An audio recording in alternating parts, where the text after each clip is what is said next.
This how to 1 minute will show you how to disable directory browsing in WordPress.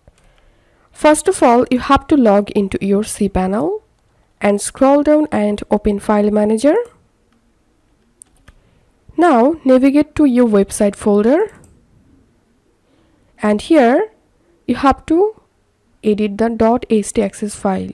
If you can't see it, then click on Settings and enable Show Hidden Files. Then you will get this file.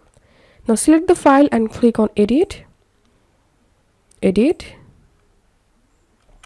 And here you have to add some codes.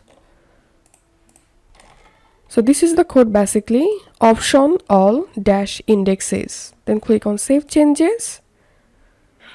And that's how we can disable directory listing browsing in WordPress. If you find this video helpful, don't forget to subscribe how to 1 minute. See you in the next video.